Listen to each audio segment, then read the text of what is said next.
Buongiorno a tutti, sono Stefano Gobbo e grazie di essere qui al secondo simposio internazionale online di esercizio e sport. Ringrazio il professor Boccalini per l'invito e la mia relazione è al titolo L'esercizio nella prevenzione dei disturbi muscoloscheletrici, lavoro correlati, il fattore età come fattore di rischio. Io sono Stefano Gobbo e lavoro per il Dipartimento di Medicina dell'Università degli Studi di Padova. Perché vi parlo innanzitutto di esercizio e disturbi muscoloscheletrici e età? Intanto, cosa sono i disturbi muscoloscheletrici e le patologie correlate a un overload, un sovraccarico biomeccanico appunto delle articolazioni o dei muscoli? Sono delle alterazioni delle unità muscolo-tendinee a livello di tendiniti, intrappolamenti nervosi o dolori alla schiena, esempio low back pain, ernie, spondilolisi, spondilolistesi. Mentre per quanto riguarda quello che si dice intrappolamento nervoso, parlo di sindrome da tunnel carpale, sindrome da tunnel radiale, sindrome del canale di Guyon, eccetera, eccetera, e per tendiniti intendo appunto tutte quelle infiammazioni ai tendini, esempio epicondiliti, epitrocleiti, il gomito del tennista, il gomito del golfista, per capirci.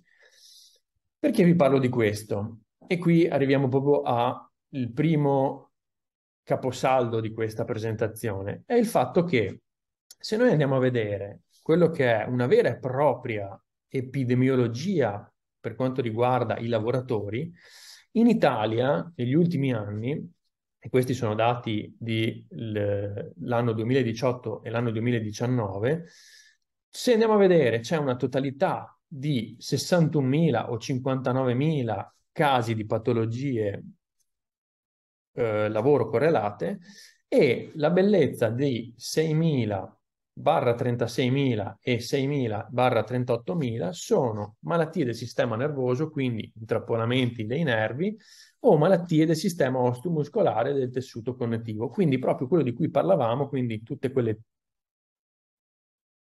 sinoviti, barra dolori alla schiena, quindi ernie, eccetera, eccetera. La cosa interessante, e poi capiremo dove si innesta l'esercizio, è il fatto che per lo sviluppo di queste patologie ci sono fattori non modificabili e modificabili. Partiamo dai non modificabili, che sono appunto l'età, che dopo andremo a sviscerare, il sesso femminile, proprio perché di per sé il genere femminile è meno forte, ha meno massa muscolare, traumi pregressi, come per esempio aver fatto un incidente, pensiamo a un traumatismo dovuto a un incidente di auto dove, che ne so, ho fatto il colpo di frusta e quindi ho dolori al collo, oppure tenendo stretto il volante alle mani ho avuto una lussazione della spalla. Ovviamente poi ci sono anche quelli che sono modificabili, tipo la tipologia proprio di lavoro che uno svolge. Quindi se un soggetto lavora in un'attività con un sovraccarico, pensate per esempio ad un magazziniere o comunque a qualcosa che deve sollevare dei pesi in continuazione. Poi ci sono tutti quei fattori psicosociali, cioè tutti quei lavori che comportano dello stress, quindi possono essere sia lavori d'ufficio, ma anche appunto lavori anche con sovraccarico. E poi ovviamente il peso corporeo, il BMI, perché pensate bene che se un soggetto è sovrappeso ha un carico a livello anche del rachide maggiore, quindi ha un rischio aumentato per quanto riguarda, per esempio, la possibilità di sviluppare ernie al disco. E quindi ovviamente se perde peso ha meno probabilità, meno possibilità di incorrere in una patologia che è anche dovuta al lavoro che fa. Stessa cosa per quanto riguarda il fumo di sigaretta, per esempio, perché ovviamente il fumo aumenta tutti quegli indici pro-infiammatori e quindi tendenzialmente se io smetto di fumare ho meno probabilità di sviluppare questo tipo di patologie. Arriviamo però dunque all'età che è un problema sia italiano, ma che poi andremo a vedere è globale, o comunque ho trovato dei dati del vostro paese, del Brasile, che in un certo qual senso rispecchiano quelli italiani. In Italia l'età lavorativa va dai 18 a più o meno 60-65 anni, poi dipende dal sesso, e se andiamo a vedere il maggior gruppo affetto da patologie muscoloscheletriche lavoro correlate sono quelli, è il gruppo tra i 50 e i 64 anni, dove c'è più del 50% del totale di quelle patologie che abbiamo visto prima essere denunciate. Tant'è che se poi andiamo a vedere, fino ai 34 abbiamo un 5%, quindi questo ci vuol dire che più un soggetto è giovane, più probabilmente è forte, perché sappiamo che la linea della forza va a declinare anche con l'età, e riesce più che altro a sopperire a tutto il carico, che sia di lavoro o extra lavorativo, che riesce a sopportare le sue strutture. Tra i 35 e i 49 c'è un aumento e ovviamente con l'aumentare dell'età, quindi vicino alla pensione, vuoi perché ho sempre fatto la stessa attività, ma vuoi perché comunque le mie strutture corporee hanno avuto un declino, ho una maggior parte, ho una maggiore espressione di quello che è il rischio e quindi le malattie che poi si manifestano, i sintomi. Tanto per darvi un'idea, questo è come sta cambiando la linea in Italia a livello di età lavorativa. Nel 93 l'età media era 38,2 anni.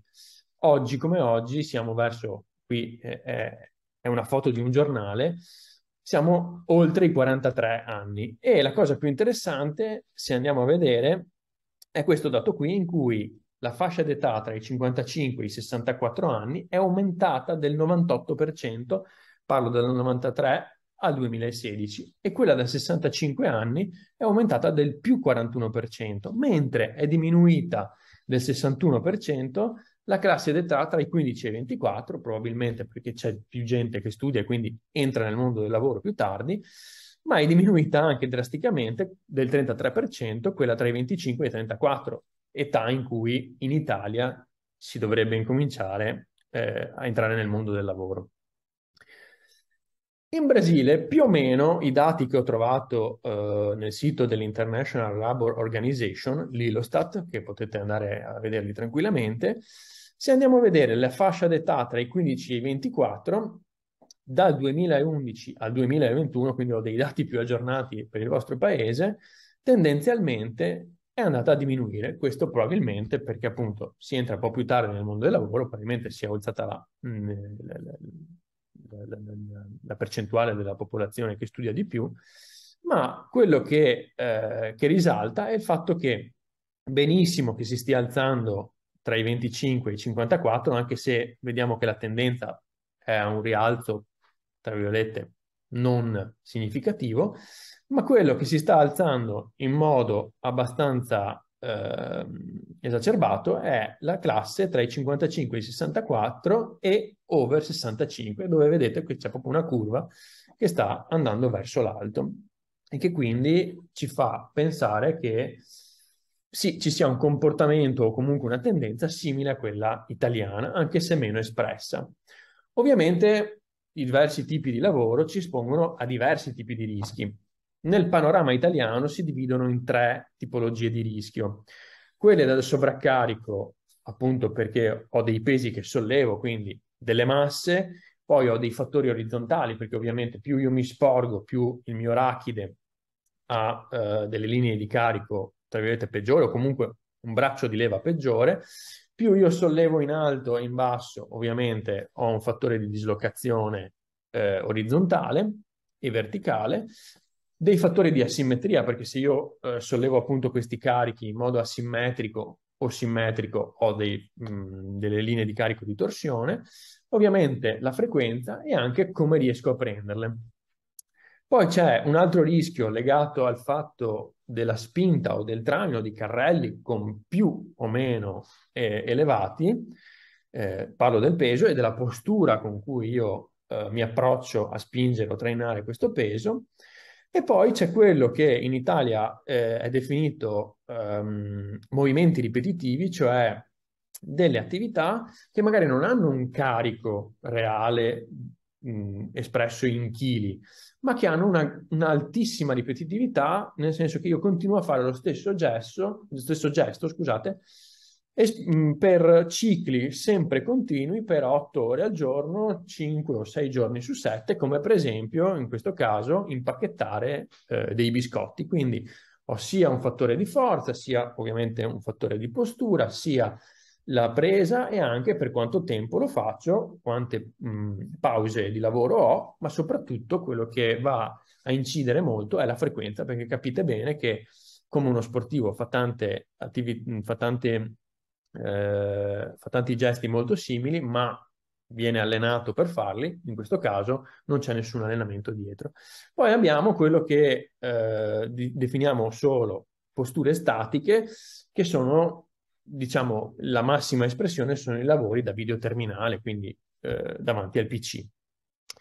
Cosa ci dice la letteratura a riguardo? Che ci sono diverse soluzioni per queste problematiche e ovviamente alcune sono attività educazionali, quindi dei programmi che educano il lavoratore a fare, compiere quel gesto, quindi proprio delle vera e propria training, diciamo così, delle attività di, tra virgolette, cambiamento proprio del posto di lavoro, quindi diciamo quello che in Italia viene detto il lavoro dell'ergonomo, quindi cioè io vado a cambiare il layout della mia attività lavorativa di modo che ho un sovraccarico minore.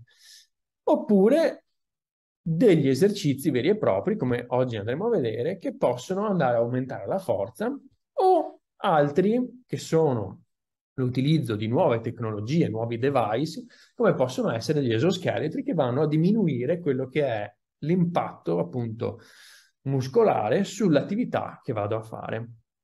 Quello che però mi preme raccontarvi è proprio il fattore età. Oggi andremo a vederlo e a declinarlo, perché ovviamente cosa succede?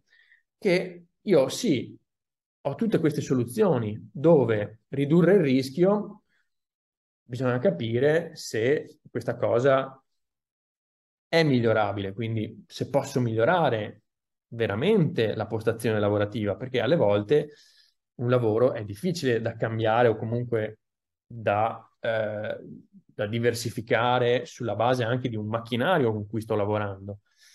Altre cose, tipo l'automazione e la robotizzazione, in realtà non sempre sono possibili e adesso andremo a vedere non sempre sono veramente la soluzione. Fare del training, quindi dell'educazione, sì, ma anche qua non è sempre possibile perché se il gesto rimane poi quello, io posso educare la persona quanto voglio, ma alla fine non riesco a trovare la soluzione. Fare prevenzione, ma come? Perché infatti l'automazione, come stavo dicendo, alle volte sicuramente può migliorare la qualità della vita da un certo punto di vista, ma noi sappiamo che più siamo sedentari e più comunque la nostra forza, la nostra qualità di vita, la nostra mobilità, il rischio cardiovascolare, eccetera, eccetera, va a peggiorare in realtà. Quindi abbiamo una sorta di effetto paradosso dove forse una volta, dove non c'erano tutte le macchine che coadiuvavano tutte le nostre attività lavorative, forse si stava meglio, tra virgolette, quando si stava peggio. Ma qual è la verità o comunque come facciamo a trovare una soluzione?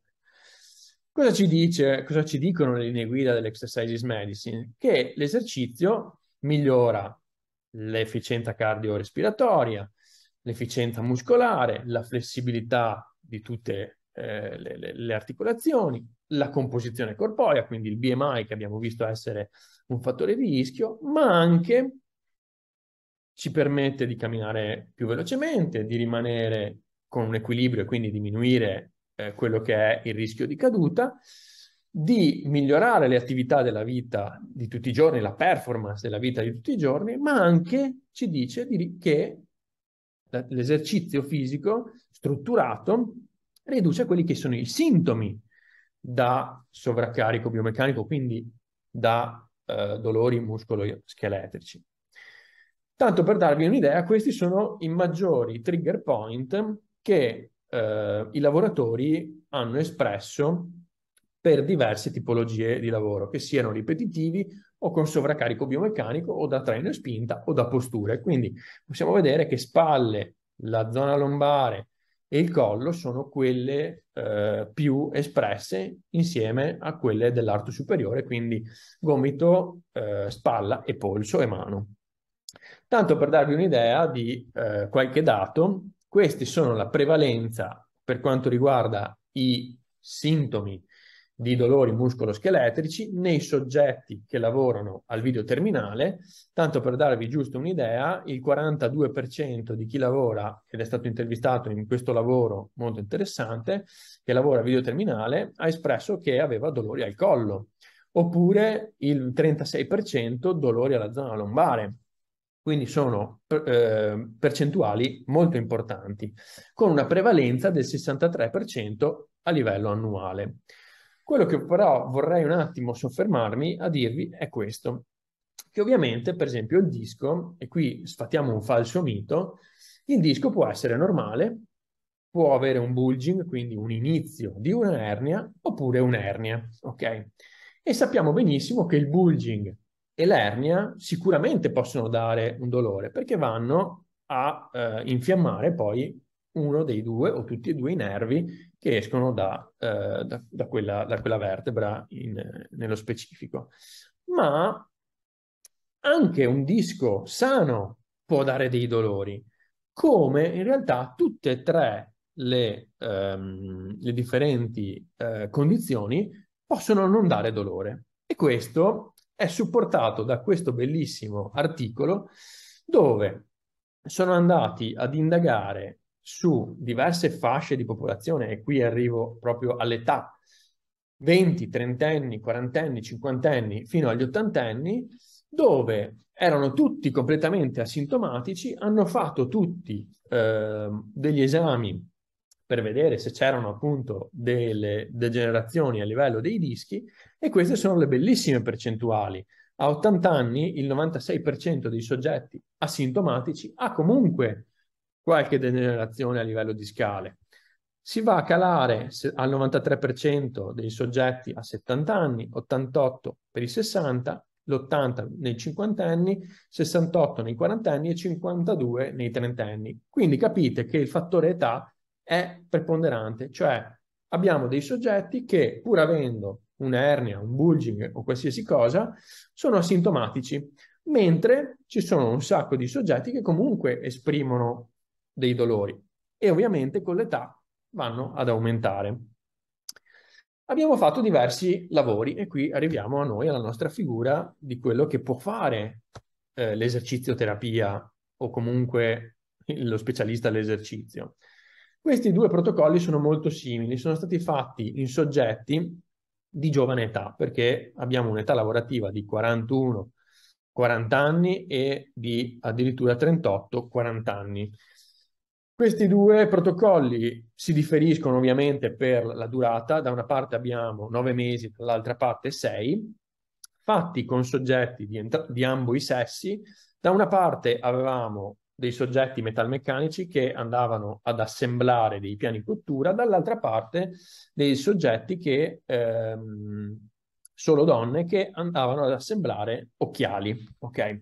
Se vedete, la frequenza sono 2 sessioni per settimana di esercizio da 30 minuti fatti nel posto di lavoro, ok?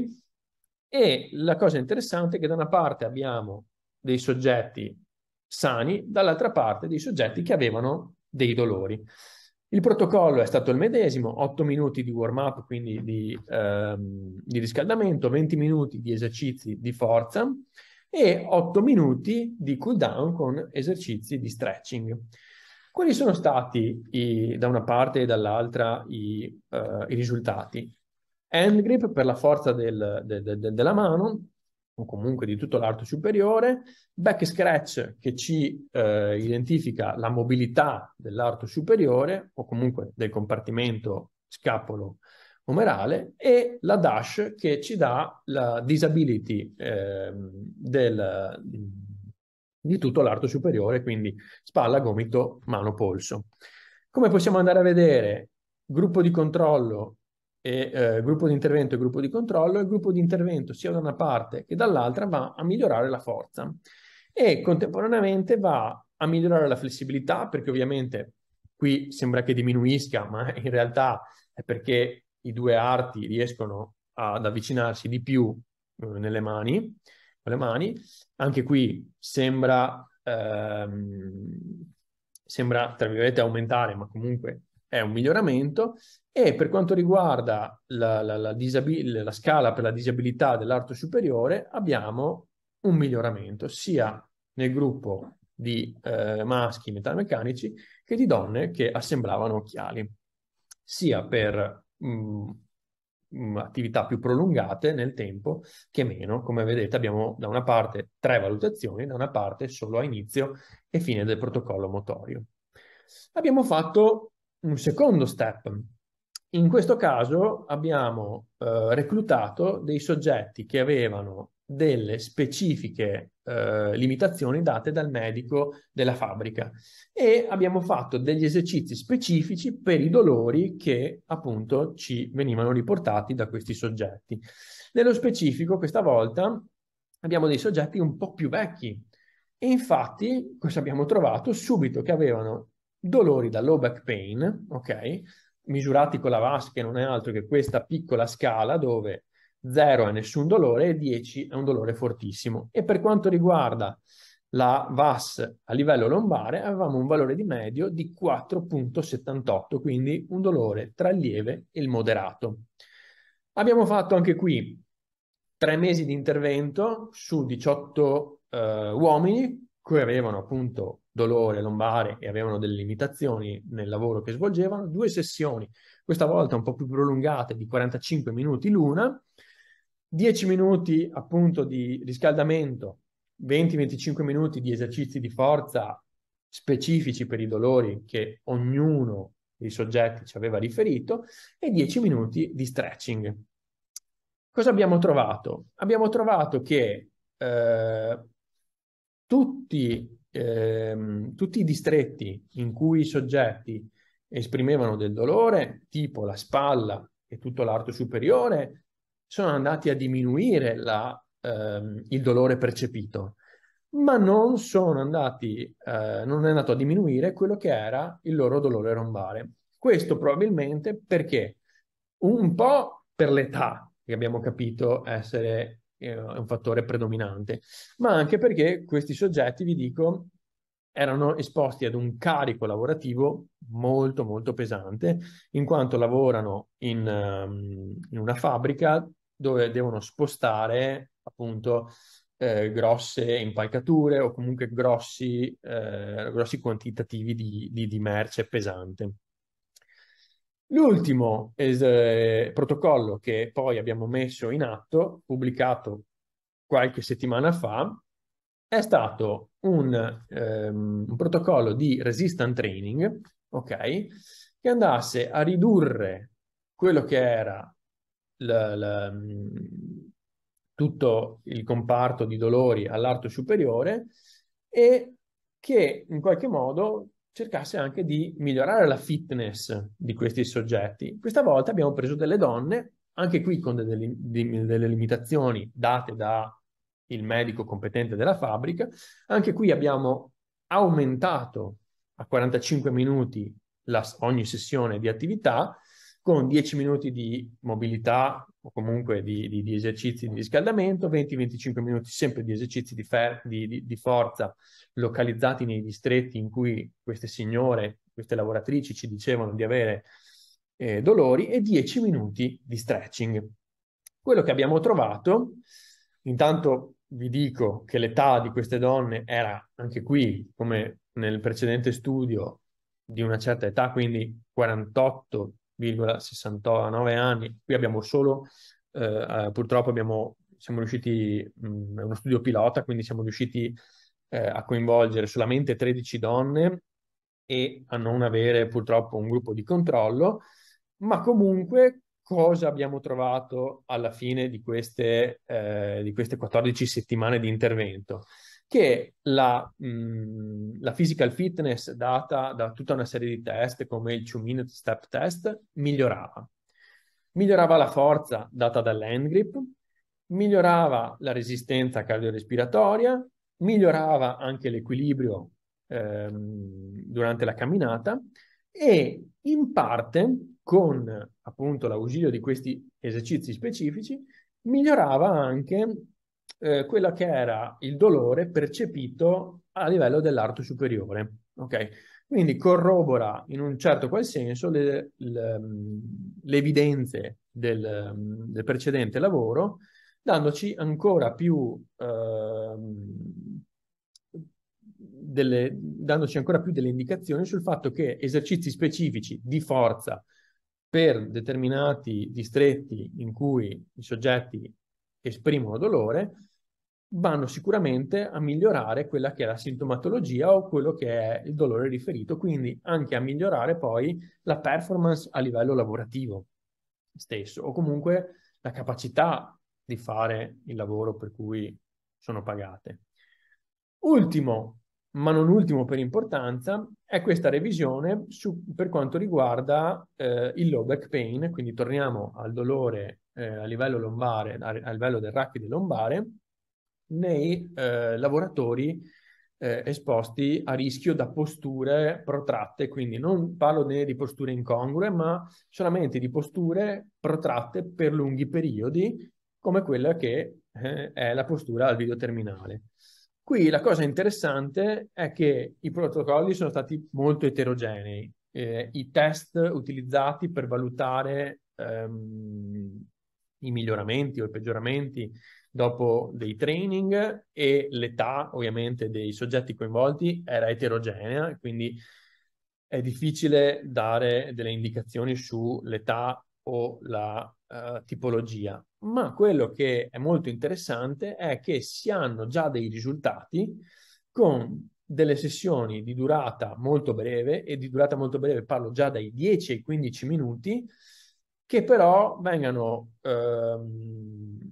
eseguite dai 3 ai 5 giorni a settimana, quindi dei training di forza, di allungamento, di mobilità, ok? Che però abbiano una frequenza più elevata di quello dei nostri protocolli, anche però con brevi sessioni, ripeto. Quindi il take home message di oggi è che prevenire è meglio che curare, come diceva un famoso spot di dentifrici qui in Italia. Ma quello che vorrei aggiungere io è che non è mai tardi per iniziare, perché abbiamo visto che sì, ovviamente più l'età è giovanile, quindi nei protocolli parliamo di 30-40 anni, e più io sicuramente ho dei benefici e ho un aumento di forza che è sicuramente più espresso, maggiore, più significativo rispetto a dei soggetti che già iniziano ad avere 49-50 anni.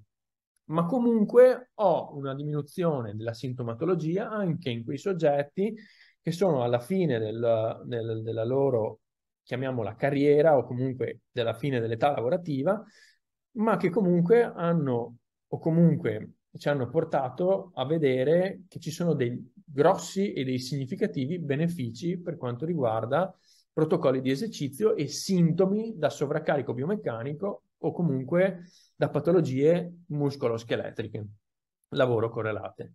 Con questo concludo facendo un piccolo ringraziamento a tutta l'equipe multidisciplinare che mi sostiene in tutte queste attività, quindi al dottor Bergamina, alla dottoressa Bullo, che sentirete in altre sessioni, e ringrazio ancora il professor Boccalini per l'invito.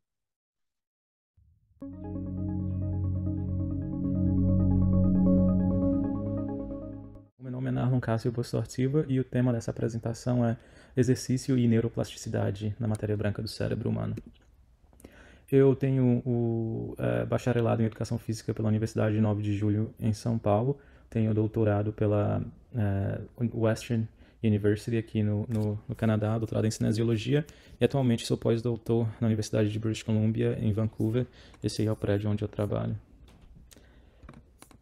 O que eu estudo são formas de prevenir demência, que é definido como uma doença crônica cerebral que leva ao estado degenerativo do cérebro e, eventualmente, à morte em idosos. Demência é um dos principais problemas do século XXI, está aumentando gradativamente principalmente em países pobres, como mostra esse slide, em que aqui temos projetado até 2050 aproximadamente 120 milhões de casos de demência em idosos de países pobres como o Brasil ou países em desenvolvimento, enquanto que em países que já são desenvolvidos o número de pessoas com demência tende a estabilizar nos próximos 35 anos. Existem muitas formas hoje de se prevenir demência, baseado principalmente na evidência de estudos observacionais. E esses estudos mostram que, por exemplo, diminuir fatores de risco como diabetes, a hipertensão e o tabagismo ajudam a prevenir demência. Mas também aumentar o nível aumentar a atividade física e exercício, e tratar depressão e diminuir o consumo de álcool são outros fatores que ajudam a prevenir a demência, como, por exemplo, a doença de Alzheimer. E esses fatores de risco, ou fatores que beneficiam, trabalham por vários mecanismos que são todos ligados uns aos outros, mas que se pode dividir em duas categorias. Uma que é reduzir o dano neuropatológico causado por agentes patológicos associados com esses fatores de risco, e também aumentar a resistência do cérebro contra esses fatores de risco, que é o aumento da reserva cognitiva. Tudo isso levará no futuro à prevenção de demência. E dentre esses fatores, aqui está destacado o exercício físico, que, em meu ver e ao ver de muitos dos meus colegas, tem um papel central, como é ilustrado neste slide. Este é um slide da Lancet Commission, que mostra que o exercício está bem realmente ao centro das estratégias de prevenção de demência através de diversos mecanismos. Aqui temos alguns temas principais destacados, como o aumento da reserva cognitiva, que é o estímulo à produção de sinapses e a preservação de sinapses no cérebro, e também a manutenção da matéria branca e matéria cinzenta, claro. Aqui temos a redução da inflamação no cérebro e também a redução de danos no cérebro através de controle de agentes neurotóxicos e de estresse oxidativo. A neuroplasticidade em relação ao exercício pode ser definida como mudanças estruturais a nível celular, molecular e do sistema no cérebro, que vêm a convergir na alteração do comportamento ou da função do cérebro. Essas mudanças resultam de efeitos benéficos do exercício e outros mecanismos também, como a aprendizagem motora e a aprendizagem cognitiva. E é um dos principais efeitos que hoje a ciência do exercício estuda no cérebro humano, é a neuroplasticidade. Portanto, com este background, os objetivos dessa apresentação, primeiro, é de tocar um pouco na evidência científica para os efeitos do exercício físico e da atividade física na estrutura cerebral humana. E aí eu vou mudar um pouco para focar em pessoas que têm o comprometimento cognitivo associado a doenças vasculares, principalmente as doenças vasculares que afetam a matéria branca do cérebro. E aí, ao final da apresentação, eu espero que todos tenham uma noção de como o exercício pode ser uma ferramenta para aumentar o nível da bainha de mielina, que é um dos principais elementos da matéria branca do cérebro, que pode vir a ter um benefício geral na função cerebral. Primeiro, vamos falar um pouco sobre os efeitos do exercício que a gente estuda em estudos randomizados clínicos. Este é um estudo clássico do Dr. Erickson na Universidade de Pittsburgh. Aqui eles incluíram 120 idosos que treinaram por volta de 1 hora por sessão, 3 sessões por semana por 12 meses. Este treino foi basicamente caminhada, que foi progressiva, de 15 a 60 minutos com a progressão do período de treino.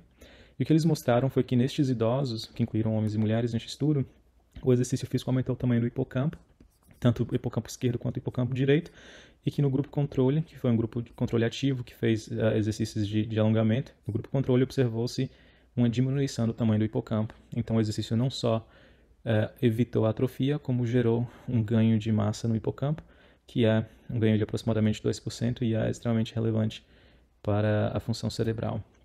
E aqui tem algumas correlações entre alterações no volume do hipocampo, sempre na parte de baixo, e alterações, por exemplo, na memória desses participantes, dos níveis do BDNF, que é um neurotrófico associado à reparação de neurônio e a criação de novos neurônios no cérebro, e também no VO2. Então a gente pode observar que as alterações no hipocampo foram associadas com essas alterações já esperadas de outros marcadores importantes da função cerebral. No entanto, o estudo não mostrou diferença entre os grupos na memória e no marcador BDNF, e um grupo foi mais velho que o outro, então, de uma forma geral, o estudo tem algumas limitações que requer um pouco de cautela para interpretar os resultados. Um outro estudo parecido, que de certa forma replicou ou tentou replicar os achados do estudo anterior, foi o estudo de Maas e colegas. Eles estudaram 40 idosos saudáveis com a idade de aproximadamente 68 anos e metade eram mulheres. Eles também administraram um programa de exercício aeróbico, aqui nesse caso, que foi baseado feito na esteira, e comparou-se com controles ativos, de novo um grupo de alongamento. E esses participantes treinaram somente 30 minutos por dia, 3 dias por semana por 3 meses, e os resultados principais mostraram que houve uma correlação muito forte entre a alteração do VO2 e o aumento do fluxo sanguíneo no hipocampo, e também, de uma forma geral, na matéria branca do cérebro. Também foi associado com o aumento do volume do hipocampo e da matéria cinzenta, e principalmente o aumento do hipocampo na parte da cabeça do hipocampo. E essas alterações também foram associadas com algumas alterações na memória, mas o estudo em si não mostrou diferença entre grupos, mostrou apenas que alterações nesses fatores estavam relacionadas, o que não é exatamente o principal resultado que a gente espera de um estudo randomizado. Mas, de qualquer forma, é um estudo que mostrou alguns efeitos do exercício no hipocampo, que mais para frente seria estudado com mais profundidade.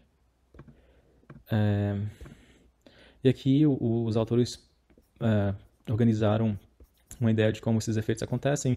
A alteração no VO2 através do treinamento cardiovascular gera um aumento da perfusão sanguínea no hipocampo, que gera um aumento do volume do hipocampo, que sugere novos neurônios sendo formados, e que isso levaria à melhoria da memória. Aqui, de novo, uma ideia que se alinha bastante com a ideia de neuroplasticidade.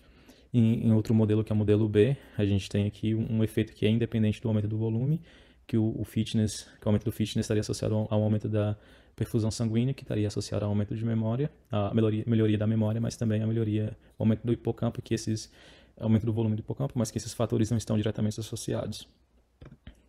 E aí os autores mostram nessa figura alguns efeitos específicos em regiões mais específicas do cérebro, as regiões que estão com a parte mais vermelha mostra uma correlação maior entre o aumento da perfusão sanguínea e o aumento da matéria cinzenta dessa parte do hipocampo, o aumento do volume do hipocampo. Bom, estes são dois estudos que tratam muito bem do potencial dos efeitos do exercício físico. No entanto, continua-se a debater se de fato existe um efeito, porque não há outros estudos na literatura que tenham replicado os efeitos no hipocampo, além do estudo do Erickson. Então, eu acabei de completar uma revisão de literatura, entre os 15 estudos que a gente revisou, apenas um estudo mostrou que o exercício aumenta o volume do hipocampo. E esse estudo do Maas não aumentou o volume do hipocampo entre grupos, só mostrou correlações longitudinais, que é um pouco diferente. E este paper aqui no Neuron, que é um dos principais jornais do campo, eles retomam a questão de que alterações no hipocampo se realmente refletem em novas células nervosas. Eles discordam, eles dizem que não, e esta revisão de literatura, também publicada recentemente, mostra que não há efeitos específicos do exercício no cérebro que sejam consistentes em diversas populações, em diversos tipos de exercício. Então, ambos os estudos acabam por questionar o efeito do exercício físico de uma forma geral na matéria cinzenta do cérebro. E aqui, por exemplo, é um dos gráficos que vem da revisão de literatura, que mostra que não há, de fato, um efeito tanto de exercício aeróbico, quanto exercício de resistência, quanto treino combinado, concorrente, na matéria cinza do cérebro ou no hipocampo. Não há um efeito consistente, com exceção de um estudo que está mostrado aqui. Isso inclui pessoas de diversas grupos clínicos saudáveis, ou pessoas com comprometimento cognitivo, ou pessoas com esclerose múltipla. Mas, no geral, não existe um efeito aí que seja consistente do exercício na matéria cinzenta do cérebro. Um outro estudo foi aí buscar entender efeitos na matéria branca do cérebro. Neste estudo em particular, a autora Michelle Voss, que é da Universidade de Iowa, ela buscou linkar alterações no fluxo de água dentro da matéria branca do cérebro com as alterações no nível de fitness, né, no VO2 máximo. Então aqui nesse eixo X a gente tem a mudança percentual antes e depois de um programa de exercício de 1 ano no aumento do VO2 máximo. E aqui a gente tem umas medidas que relacionam com a matéria branca do cérebro, quanto neste caso maior esse valor, mais associado ao fitness estável. Então esse estudo sugere que o exercício físico pode levar a alteração positiva da integridade da matéria branca do cérebro. Mas, de novo, é uma correlação longitudinal e que neste estudo não foi observado diferenças entre grupos em si, mas que o aumento do fitness depois de 1 ano foi associado com o aumento desses índices que mostram melhoria da matéria branca do cérebro. Bom, só para terminar, só para concluir esse pensamento aqui, esse estudo já é uma tendência a migrar da ideia de olhar somente para a matéria cinzenta e começar a olhar a matéria branca do cérebro, que é mais composta por axônios e que é uma parte que é muito, muito menos estudada do cérebro do que a matéria cinzenta, especialmente em estudos de exercício físico. E aqui eu vou explicar por que a matéria branca do cérebro é interessante de se estudar. Bom, este é um artigo que eu publiquei com meus colegas dos Estados Unidos, do Brasil e da Alemanha. Nós publicamos em abril desse ano, que é um estudo que foca em pessoas com comprometimento cognitivo associado à vasculatura do cérebro que estão em risco de demência. É uma revisão de literatura e um comentário sobre a evidência científica e aspirações para o futuro, né? Este é um modelo que nós apresentamos neste artigo, e neste modelo nós propomos que, baseado na revisão de literatura, que esses fatores alteram bastante a função vascular do cérebro, as artérias e as veias do cérebro em todos os níveis de granularidade. Por exemplo, existem determinantes psicossociais, como baixo nível de educação, aumento na poluição, pessoas que moram em zona rural versus pessoas que moram em zona urbana. Todos esses são fatores que influenciam na saúde vascular do cérebro, e existem fatores relacionados ao estilo de vida, como a obesidade, a falta de atividade física, comer mal, uma dieta ruim, e um sono ruim também, e, claro, fumar. Isso tudo está linkado a fatores cardiometabólicos que geram hipertensão, diabetes, aumento do nível de colesterol, a hipercolesterolemia, e também gera a síndrome metabólica e a inflamação crônica, que aí vai acabar por gerar alterações mais específicas na vasculatura do cérebro, como, por exemplo, a doença dos vasos pequenos no cérebro, também o AVC e o TIA, e outras doenças ou outras patologias que diretamente afetam a vasculatura do cérebro. E como nós sabemos, a vasculatura do cérebro está em todos os lugares, e tudo que afeta a vasculatura acabará afetando a estrutura e a função. Esta é uma ilustração, por exemplo, da doença vascular, da doença cerebral de vasos pequenos, que é o Small Vessel Disease, que em níveis avançados gera atrofia do córtex através de impacto na matéria branca. Então existem acidentes vasculares encefálicos na matéria branca, existe um aumento da hiperintensidade na matéria branca, que tudo está associado à disfunção vascular no cérebro. E isso está associado com a perda da função cognitiva, especialmente a função executiva, que está associada a tarefas do dia a dia, e gera impacto na mobilidade de indivíduos, a habilidade de andar no equilíbrio também, e que certamente esse impacto na matéria branca do cérebro aumenta bastante o risco de demência, tanto a doença de Alzheimer quanto a demência vascular. Bom, para falar um pouco mais especificamente de bainha de mielina, A bainha de mielina faz parte da matéria branca do cérebro, ela cobre todo o alongamento do axônio dentro do cérebro que se estende para fora e vai alternando entre os nodos de Ranvier. E ela é fundamental para a conexão entre os neurônios, a conexão rápida e eficiente. E a bainha de mielina tende a diminuir com o envelhecimento, mas é muito também afetada pelas doenças cerebrovasculares. E a perda da bainha de mielina é uma das características principais dessas doenças e normalmente é causada por isquemia e baixa perfusão sanguínea. A bainha de mielina é essencial para a comunicação nervosa e, obviamente, a perda da bainha de mielina vai gerar prejuízos enormes para a função do córtex.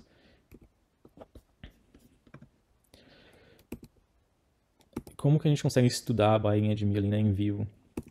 Bom, existe uma técnica de ressonância magnética por imagem que analisa o nível de água que fica encapsulada dentro da bainha de mielina na ressonância magnética.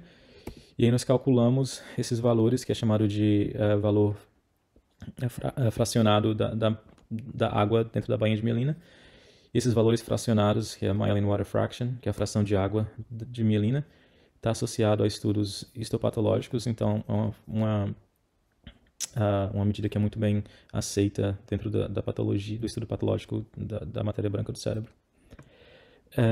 E dentro da ressonância magnética por imagem, a gente consegue capturar alguns tipos diferentes de imagens. Aqui nós temos uma imagem T1, que é muito boa para distinguir matéria cinzenta e matéria branca do cérebro e para estudar a anatomia do cérebro em si. Essa aqui é um scanner que captura a bainha de mielina e o nível de água, e aí através de um processamento com os algoritmos específicos, a gente consegue gerar um mapa onde as regiões que mais possuem a mielina dentro da matéria branca acabam sendo mostradas aqui de uma forma mais clara. Existe um paper publicado que mostra mais ou menos o processo de extração desses valores e como quantificar a bainha de mielina em diversas regiões da matéria branca. Quem estiver interessado pode ler um pouco mais sobre.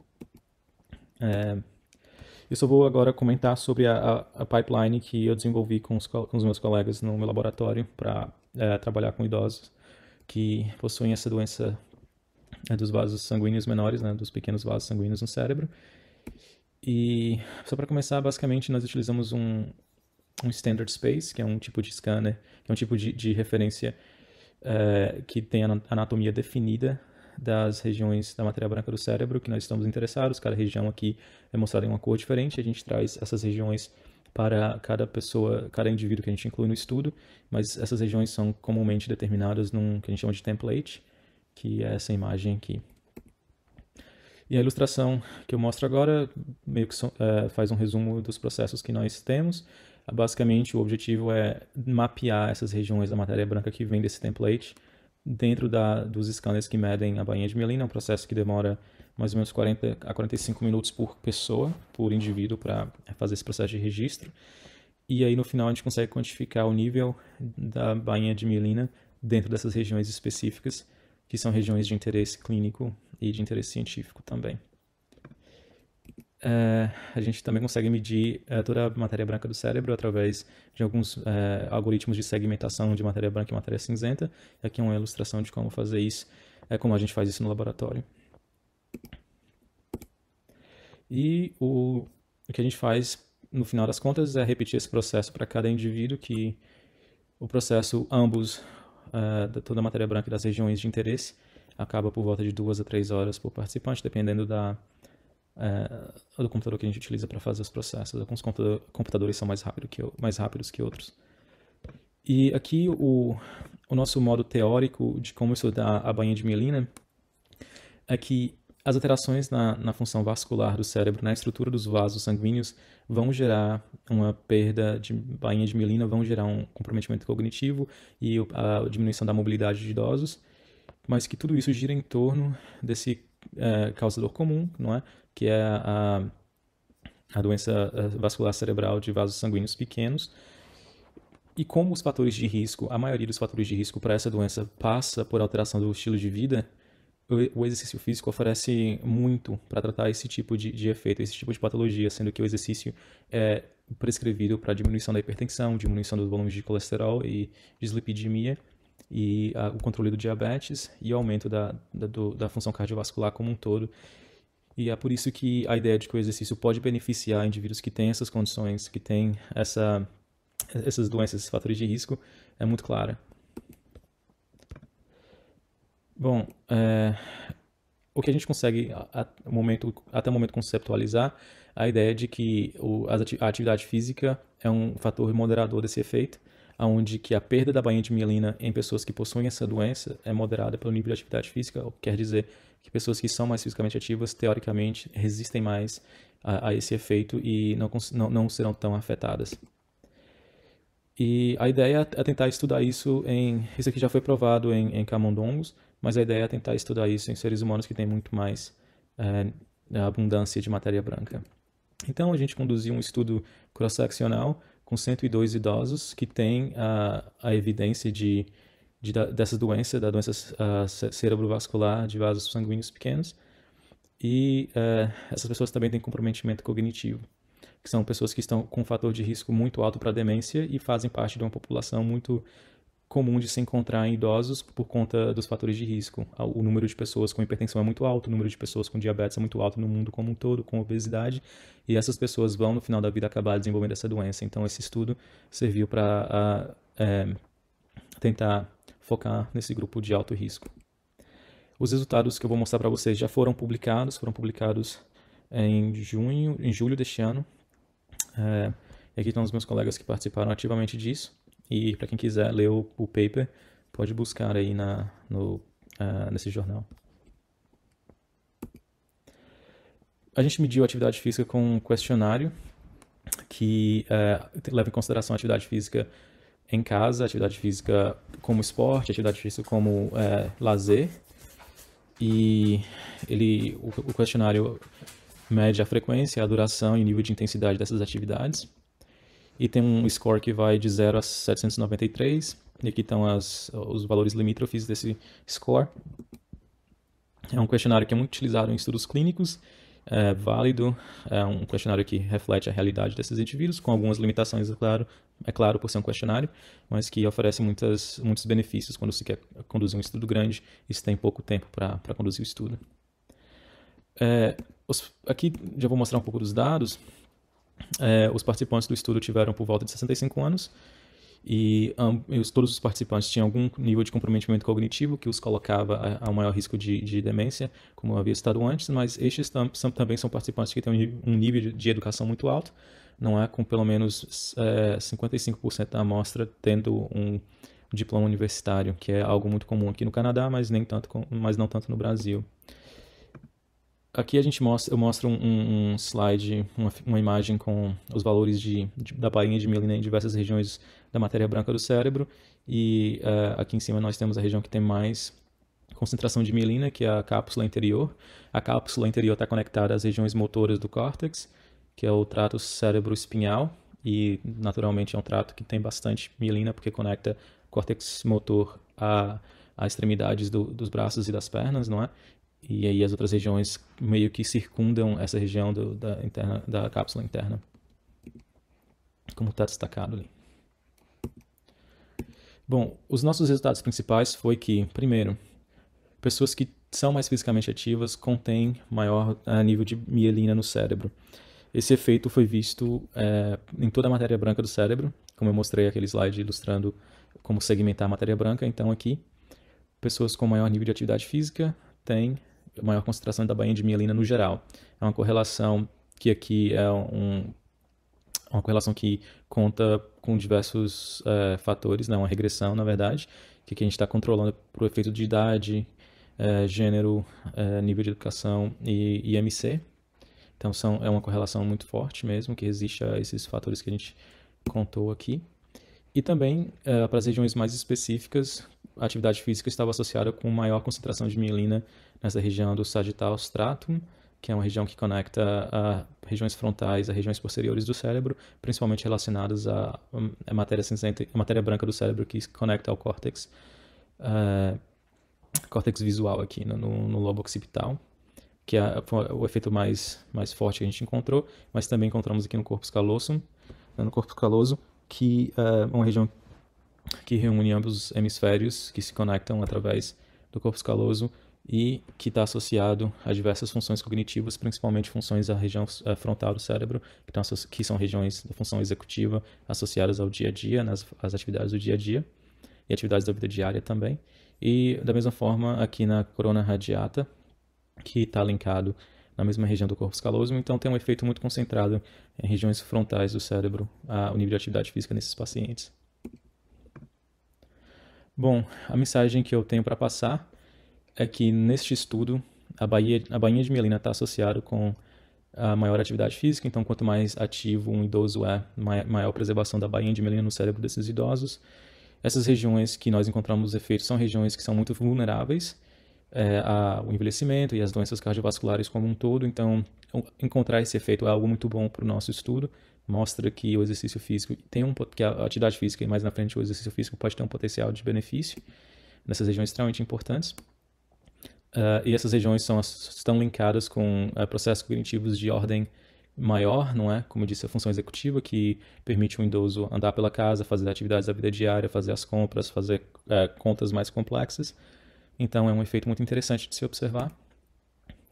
E nós vimos esse efeito para toda a matéria branca do cérebro e também para as regiões específicas. Mostra que o exercício físico pode ter que a atividade física e depois o exercício físico terá um efeito mais que beneficia tanto de uma forma geral a matéria branca, mas que também está focado na região anterior do cérebro.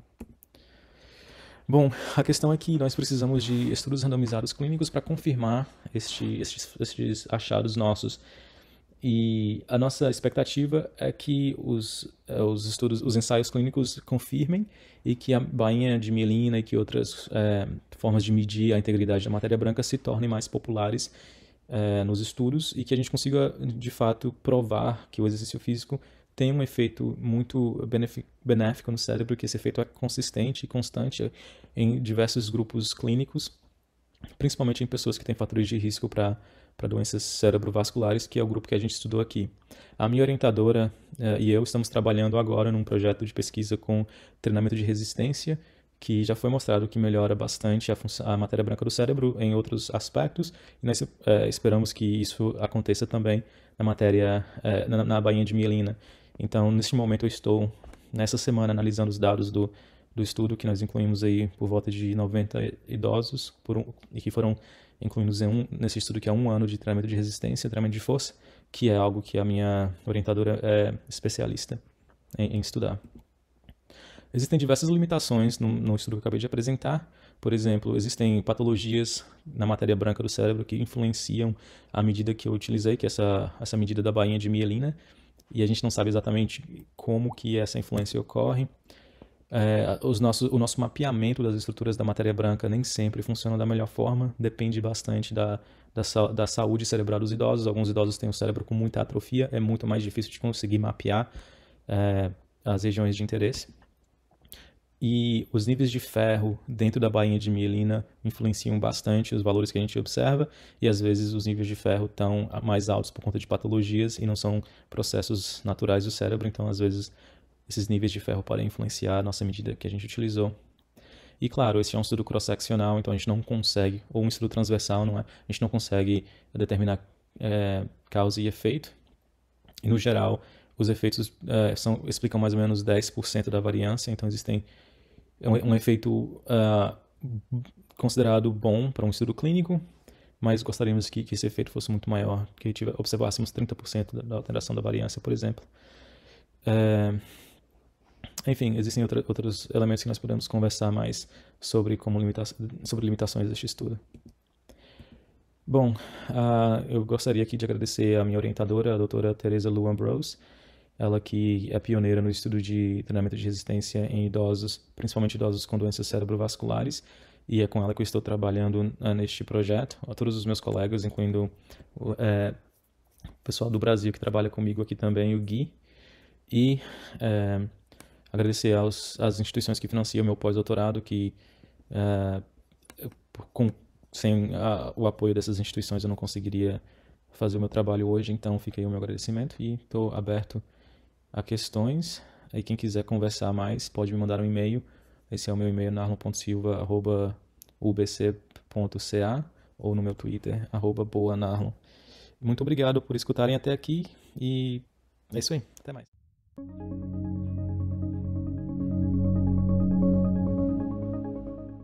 Boa tarde, pessoal. Meu nome é Luciano. Eu sou da Universidade de São Paulo. E, num primeiro momento, eu vou agradecer à Universidade Federal do Espírito Santo por ter pensado no meu nome, para que eu pudesse estar hoje à tarde com vocês nesse segundo simpósio internacional online de ciências do exercício e do esporte do Departamento de Desportos, né, da Educação Física. Então, eu quero agradecer também, em nome do professor doutor Danilo Sales Boccalini, que foi a pessoa que fez o contato diretamente comigo para que eu pudesse participar desse segundo simpósio. Então, desde já, o meu agradecimento à universidade e principalmente ao professor Danilo Boccalini. Bom, pessoal, como o nosso tempo é muito curto, é muito limitado, né? Eu tenho aqui 30 minutos para trazer para vocês, né, o conteúdo, então eu vou começar imediatamente. E o meu tema é exercício físico na prevenção e tratamento da síndrome da fragilidade. Então, assim, a primeira coisa que a gente tem que saber, para poder entender o papel do exercício físico, é saber o que é a fragilidade e qual sua importância no momento atual. Então, esse conceito de síndrome da fragilidade, ela veio com muito mais força, já vinha anteriormente, né, mas a Linda Fried, que foi a pesquisadora que veio com esse conceito.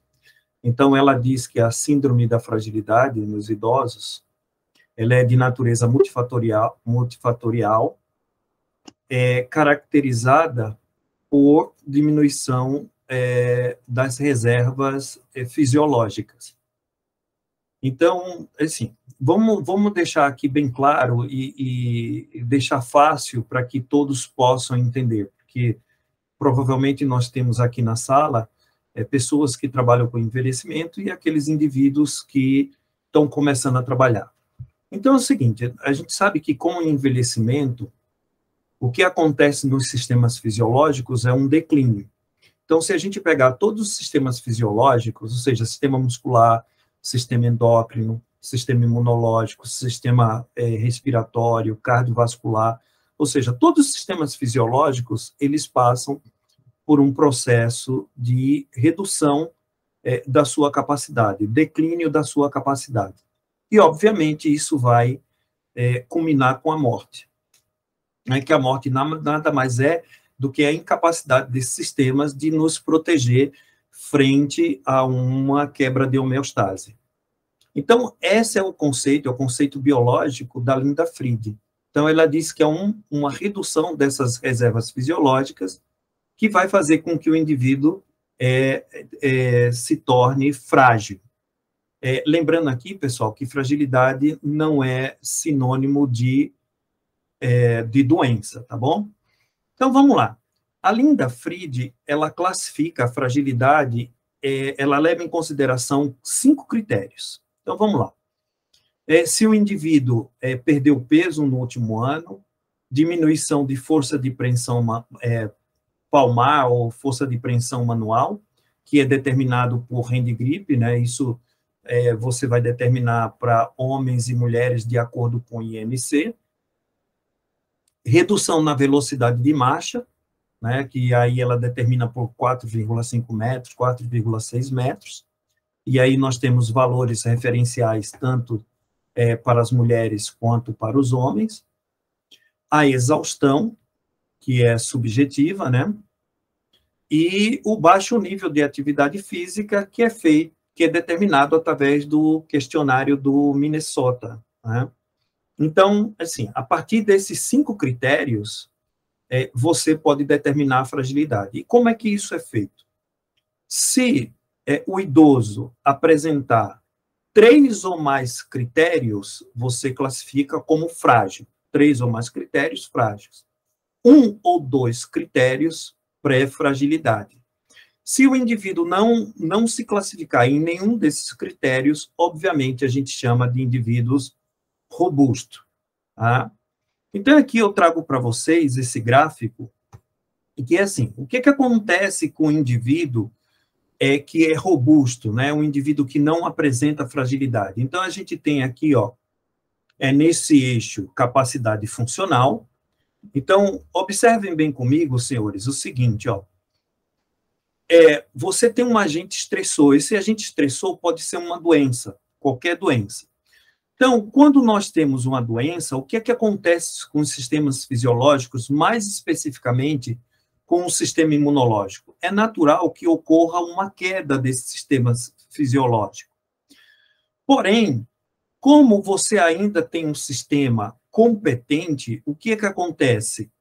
Você recupera para o mesmo patamar anterior, né? Então, assim, você tem uma doença, essa doença, ela provoca uma quebra de homeostase, você tem um declínio, mas rapidamente você recupera para um nível, o mesmo nível que você tinha antes. Mas o indivíduo que é pré-frágil, aquele indivíduo que eu falei para vocês, que apresenta um ou dois critérios de acordo com a Linda Fried, você tem uma queda, ou seja, você tem uma ação do sistema estressor, ou seja, você tem essa doença, você tem uma queda, nós vamos observar uma queda, e o que vai acontecer? Esse indivíduo, ele já não recupera mais no mesmo patamar. Ou seja, o que isso nos leva a pensar?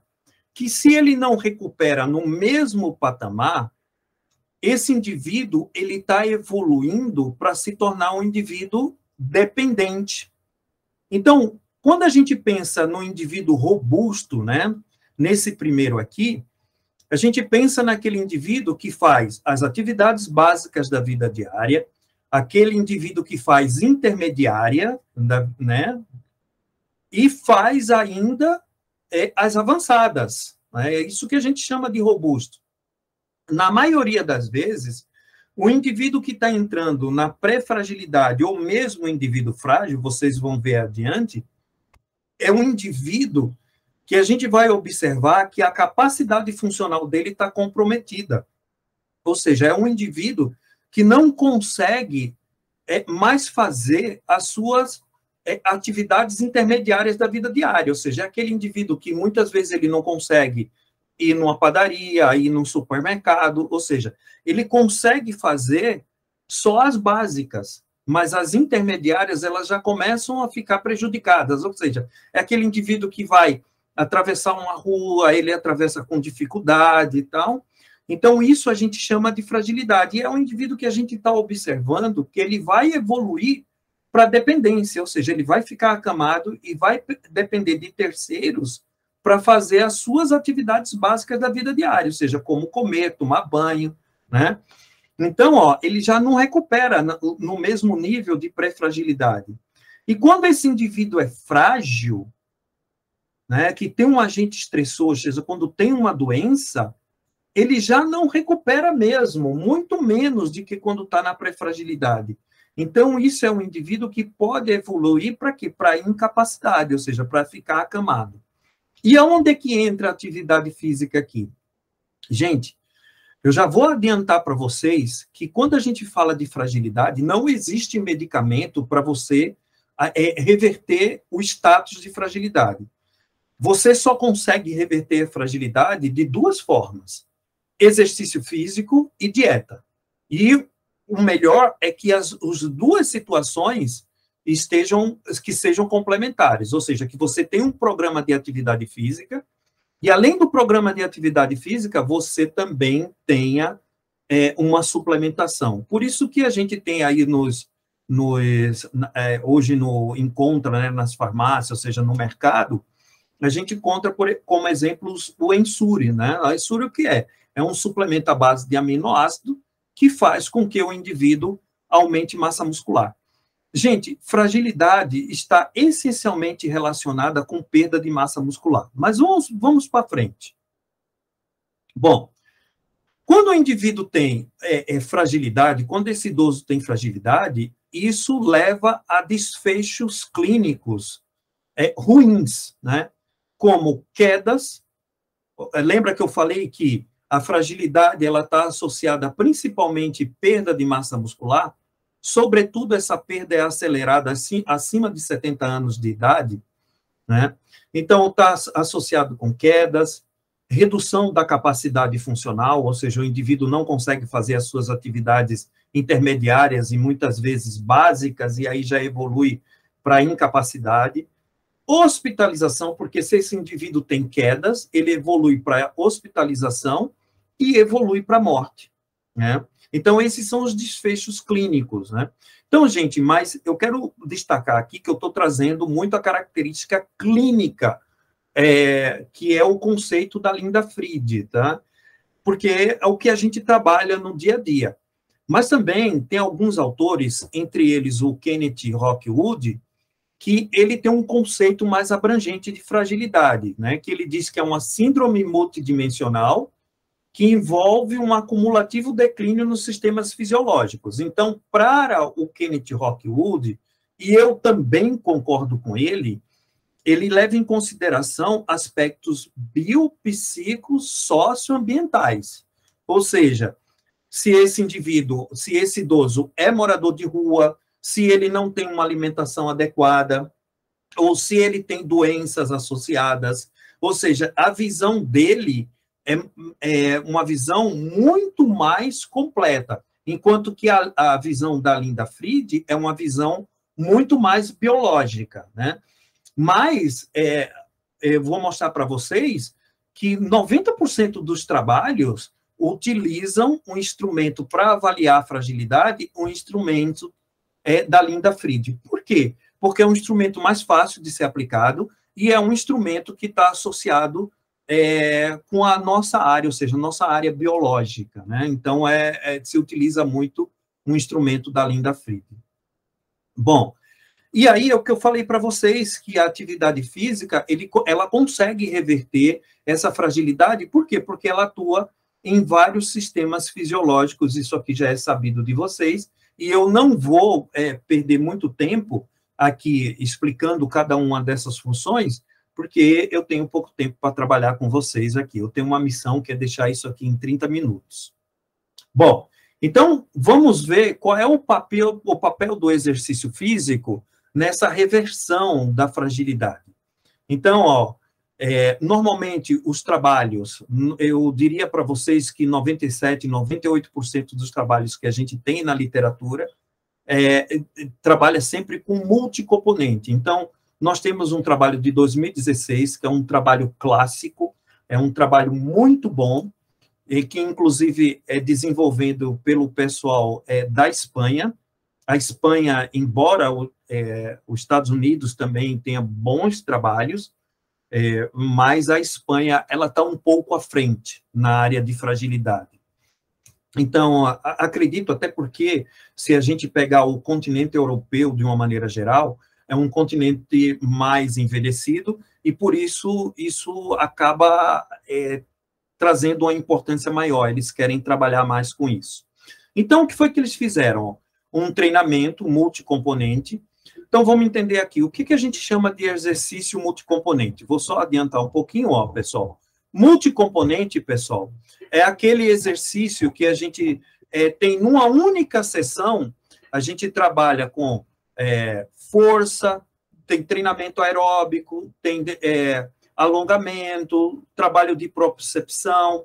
Então, assim, numa única sessão de exercício, você tem várias capacidades físicas que estão sendo trabalhadas. Então, é isso que ele chama de multicomponentes. Então, a intervenção, eles trabalharam durante 24 semanas, durante 5 dias na semana, em torno de 65 a 70 minutos por sessão. Tá? E a intensidade de treinamento, para o treinamento aeróbico, ficou em torno de 40% a 65%, então eles começaram com 40% aí da capacidade da frequência cardíaca máxima desses indivíduos, e progressivamente foi aumentando até chegar a 65%. E o treinamento de força, eles trabalharam aí com a repetição, né, e que eles chegaram a 75% de um ARM no final de 6 meses. Então, eles começaram lá com em torno de 25% e foram progressivamente aumentando até chegar a 75% de um ARM. Então, o que foi que eles avaliaram? Então, eles pegaram 2 grupos, né, um grupo de intervenção com 51 pessoas e o grupo controle com 49.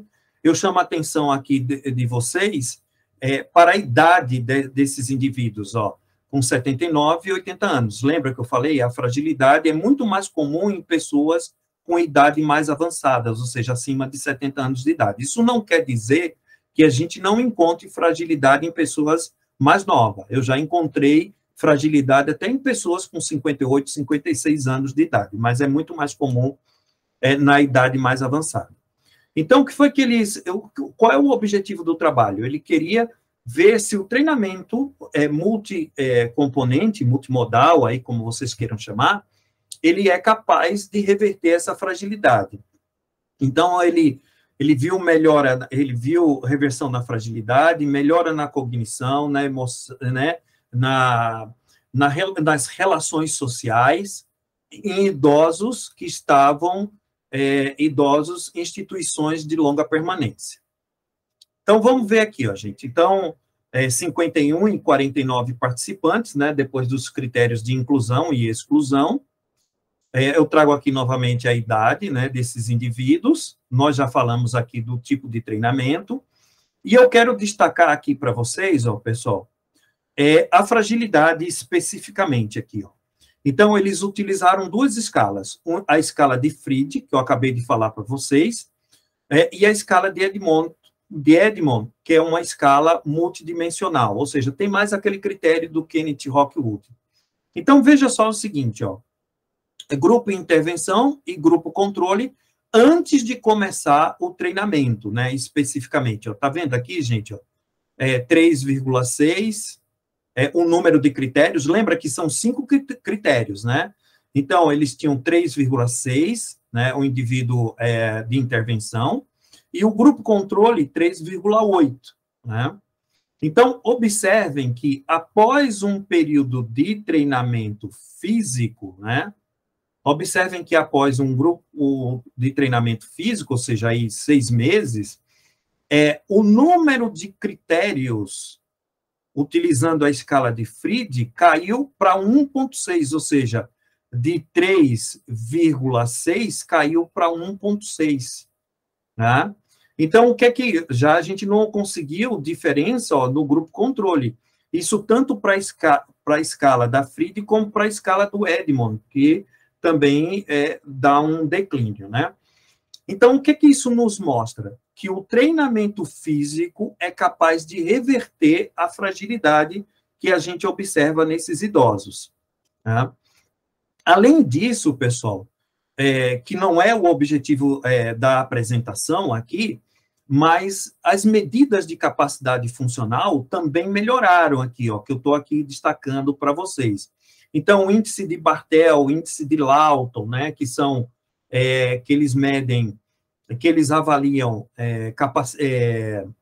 atividades intermediárias e atividades básicas, também melhoraram com o treinamento físico, né? A bateria, que é um SPPB, né, que é uma bateria, ó, físico, aqui, ó, SPPB é uma bateria, ó, Short Physical Performance Test. Ela também melhorou ao longo do treinamento com um grupo de intervenção, né? Então, o que que a gente pode, em resumo, o que que a gente pode concluir nesse trabalho? Que o exercício físico, ele foi capaz de melhorar, ou seja, de reduzir a fragilidade, ou seja, aqueles indivíduos que eram frágeis, alguns se tornaram pré-frágeis, e alguns que eram pré-frágeis passaram a ser robustos. Então, você consegue reverter o status de fragilidade. Isso é fundamental, gente, para você devolver uma qualidade de vida para esse idoso, né? Porque você ficar acamado, obviamente, é uma coisa muito ruim. olha, em quedas não teve interferência, na cognição que eles aplicaram aqui, um Mini-Mental também não teve, né? Então, ele só teve uma melhora aí, ó, no suporte social, que é a escala de Duke, né? Em suporte social, tá? Um outro trabalho também, né? Um outro estudo, um estudo mais recente, também com multicomponente, foi um trabalho de 2019, né, mais recente aí, mostrando também, analisando aí, ó, o efeito, né, do exercício físico a longo prazo, né, imagina, o primeiro foi há 6 meses, né, esse aqui foi a longo prazo, foi em 12 meses, né, então eles levaram 1 ano treinando esse grupo, para ver se revertia a fragilidade, também em idosos em instituições de longa permanência, né? Gente, por que a gente fala tanto de instituições de longa permanência? Porque é o seguinte, o idoso que é frágil, ele não consegue, imagina só, se ele já está na condição de pré-fragilidade e de fragilidade muito pior, é aquele idoso que já não consegue fazer as atividades intermediárias da vida diária, ou seja, aquele idoso que já tem dificuldade de atravessar a rua, a velocidade de caminhada é reduzida. Então, você não vai encontrar esse idoso que vai 3 vezes por semana, por exemplo, numa academia ou num centro de atividade física. Muitas vezes, para ele ir, ele tem que ir acompanhado. Então, você vai encontrar mais esses idosos frágeis em instituições de longa permanência, tá? Então, o treinamento, eles fizeram um treinamento multimodal, a intervenção, né? Aqui está como 6 meses, pessoal, mas é um treinamento de 12 meses, tá? Um treinamento de 12 meses, que eles encontraram uma melhora na fragilidade. Eu estou mostrando aqui novamente a idade desses indivíduos, ó, 84,7, 85,1, né, de idade, mostrando novamente aquela condição que um indivíduo mais velho é um indivíduo que tem chance de se fragilizar, né? E aqui o resultado, pessoal, olha lá, eu tenho aqui, ó, um grupo controle e um grupo de intervenção, um grupo que fez atividade física, tá? Então, o status de fragilidade aqui desses indivíduos, ó, esse primeiro status de fragilidade foi feito com a escala da Fried, né? O de cima com a escala da Fried, e observe, ó, o grupo controle, né, no início e no final, e o grupo de intervenção no início e no final. Você percebe que nesse grupo, um grupo controle, a fragilidade até aumentou em termos percentual. Você tinha um total do grupo aí com 60% deles com fragilidade, eles ampliaram para 75%, ou seja, vai passando o tempo, se você não fizer intervenção, a chance é aumentar o número de idosos com fragilidade. Agora, olha que interessante aqui no grupo de intervenção, ó, o grupo de intervenção, com um treinamento físico, ó, você tinha aí em torno de 61% de indivíduos do grupo que apresentavam quadro de fragilidade, e com o treinamento físico, eles reduziram para 53%. Quer dizer, bom, é importante, mesmo que você consiga tirar um só, deixar esse indivíduo modificar o status de fragilidade, está ótimo.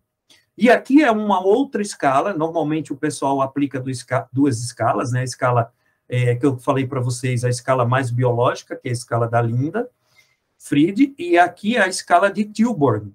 Olha, observe aqui novamente, ó, nessa escala aqui o grupo controle, né, com 71% deles com frágeis, né, reduziu aqui um pouco para 55%, né, mas quem reduziu aqui, ó, talvez essa redução aqui, viu, pessoal, no grupo controle, que não tem intervenção, às vezes acontece de alguns indivíduos que já são frágeis, eles têm uma chance maior de vir a óbito. Então, às vezes, a gente vê essa diferença aqui, porque eles estavam parados, ou seja, é o grupo controle, é o grupo que não fez atividade física. Então, aqui nós tínhamos 71%, essa queda aqui, muitas vezes, obviamente, não é pelo treinamento físico, mas porque eles vieram a óbito. Agora, com o treinamento físico, ó, nós tínhamos lá 58% dos indivíduos com fragilidade, e eles reduziram para 41,9%, 42% de indivíduos frágeis.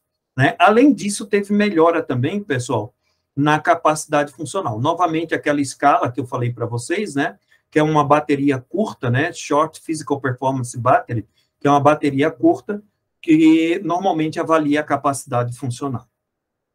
Também teve melhoras, mas eu quis destacar aqui a fragilidade, que é o objetivo do nosso trabalho.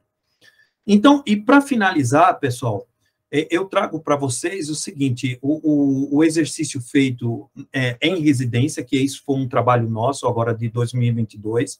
Eu quero dizer também que esse trabalho foi junto com o professor Danilo Boccalini e com o grupo, a Universidade de Manitoba, né, o grupo do Rodrigo Vilar, e que nós fizemos, foi feito aqui no Brasil, o trabalho, né, foi um treinamento remoto, né, porque os idosos, foi feito em idosos durante a pandemia de Covid-19, a gente está vendo aí que o Covid-19 não foi embora, né, que está aumentando, inclusive, o número de casos, e a ideia principal é o seguinte, será que esses idosos que vão permanecer em casa, que são os primeiros a entrar em isolamento social, e serão os últimos a sair, né, do isolamento social. Será que esses idosos vão perder capacidade funcional? Será que eles vão piorar a situação de solidão desses idosos? E se eles perdem capacidade funcional, eles evoluem para fragilidade, como eu falei para vocês. Então, a fragilidade está intimamente relacionada com o quê? Com capacidade funcional. Então, a ideia foi essa. Então, o que foi que nós fizemos? Um trabalho, né, os idosos treinaram na sua própria casa, e nós avaliamos, basicamente, com 3 testes. Um teste, o Time Up and Go, né, que é um teste que avalia velocidade, equilíbrio, né, agilidade. O teste de sentar e levantar da cadeira em 30 segundos, né, que avalia resistência de força. E o teste de caminhada de 4,5 metros, que a gente sabe que quanto menor a velocidade de caminhada, maior é a chance desses idosos evoluírem para a fragilidade, né? Então, nós tivemos aí no grupo de intervenção 14 indivíduos, no grupo controle 15, né? Então, a intervenção durou 8 semanas, nós fizemos a avaliação na pré-intervenção, ou seja, antes de começar o treinamento, 4 semanas e 8 semanas de treinamento. Então, aí, ó, o que é que a gente encontrou? A idade desses indivíduos, né? A idade, ela foi bem próxima, então, portanto, a gente não encontrou diferença na idade, né? No peso corporal, no IMC, né? No IMC e nem no peso corporal desses indivíduos. Então, eles estavam muito próximos. Então, é o seguinte, ó, pessoal. Então, o teste de sentar e levantar da cadeira, né? O número de repetições. O que a gente observa? Aqui em preto é o grupo de intervenção. O que a gente observa? Que após um período de treinamento, né, de 4 semanas, nós já encontramos aumento no número de repetições. Ora, se o grupo que treinou, e o treinamento, pessoal, vou chamar a atenção aqui para vocês, que o treinamento, qual foi o treinamento que nós fizemos à distância? Sentar e levantar da cadeira. Ou seja, foi uma proposta que nós tiramos do Fujita.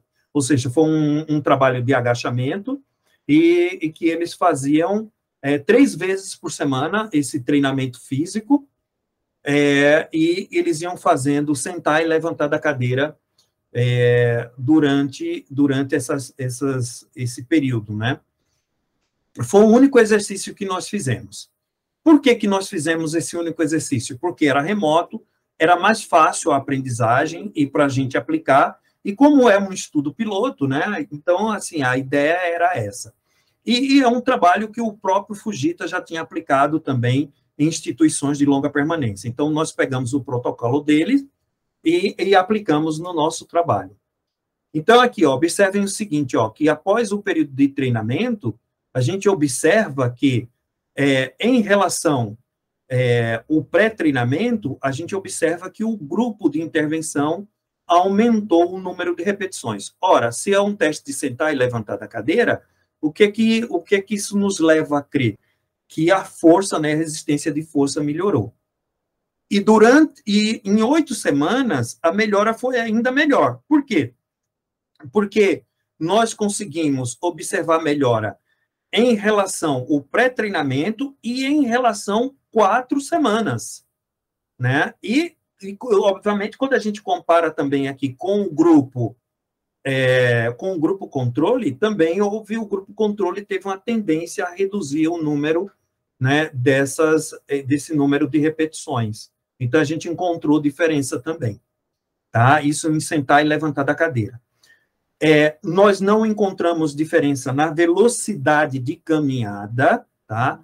A velocidade de caminhada não foi diferente, embora nós tivéssemos uma tendência à redução, a redução do tempo, né, da velocidade de caminhada.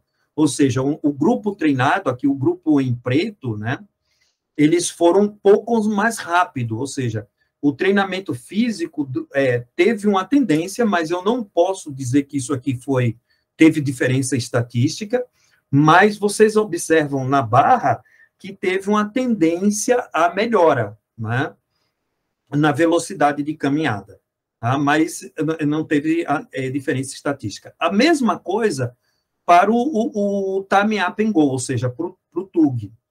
O TUG, nós não observamos diferença entre os grupos, porém, na 8ª semana de treinamento, o grupo sedentário, tá? O grupo controle, melhor dizendo, né? Não chamando aí de grupo sedentário, mas eles estavam, né? Mas, assim, o grupo controle, ou seja, o grupo que não foi colocado para fazer o treinamento físico, o que a gente observa? Que o tempo do time up and go foi maior. Ora, se o tempo para fazer o time up and go foi maior, isso já nos leva a crer, ou seja, um teste, o time up and go é um teste de capacidade funcional. Aliás, todos esses testes aqui são testes de capacidade funcional. E se piorou ao longo do tempo, isso aqui já nos dá o quê? Uma amostra de que esses idosos ficarem isolados é ruim, eles têm perda de capacidade funcional. E isso ficou claro porque o time up and go, o tempo de time up and go foi maior, né? Embora a velocidade de caminhada a gente não tenha observado. Tá? Mas a gente, aqui no sentar e levantar da cadeira, a gente também observou uma tendência de reduzir o número de repetições, né? Quando eles fizeram lá no tempo zero, né, no início, e depois de 8 semanas. E a percepção de solidão, gente, nós não encontramos diferença, apesar desses idosos estarem socialmente isolados, nós não encontramos diferença na percepção de solidão. Talvez porque quem aplicou o treinamento, né, nós que aplicamos o treinamento, estávamos em contato com eles 3 vezes por semana, então eles esperavam ansiosamente para estar em contato conosco. Então, isso, de certa forma, talvez tenha bloqueado essa solidão. Tá? Então, é isso, gente. Então, finalizando o nosso trabalho, só para finalizar aqui com vocês, existe uma prescrição, né, para tentar reverter a fragilidade, o quadro de fragilidade. Então, essa prescrição ela é retirada desses treinamentos multimodais. Então, eles dão aí, tanto para indivíduos pré-frágeis como para indivíduos frágeis, uma ideia do que deve ser treinado, mas isso aqui está muito incipiente ainda, tá, gente? Por exemplo, eu gostaria de ver o que o treinamento de força, trabalhando especificamente treinamento de força, porque quando você faz o treinamento multimodal, você tem flexibilidade, você tem força, então está tudo junto. Eu gostaria de ver um treinamento só com força, para ver se a força reverte a fragilidade. Tá? Então, isso seria bastante interessante, né? Então, a gente sabe, até o momento, que o treinamento multimodal consegue reverter essa fragilidade, tá? Então, a resistance training, né? 2 a 3 vezes por semana, de 80% de um RM, durante 20 minutos, treinamento aeróbico com percepção subjetiva de esforço também, 2 a 3 vezes por semana, equilíbrio, flexibilidade, e aí para o treinamento para o indivíduo frágil. Na verdade, a diferença que vai ter de um e de outro, gente, é só o tempo, que um está dando 60 minutos e outro 45 minutos, tá? Então, é isso, pessoal, que eu tinha para trazer para vocês, né? Eu espero que vocês tenham gostado e eu fico à disposição para a gente discutir um pouco mais sobre fragilidade. E, mais uma vez, eu quero deixar meu agradecimento aqui à Universidade Federal do Espírito Santo e o Danilo Salles Boccalini por ter lembrado do meu nome. Obrigado a todos e nos veremos em breve.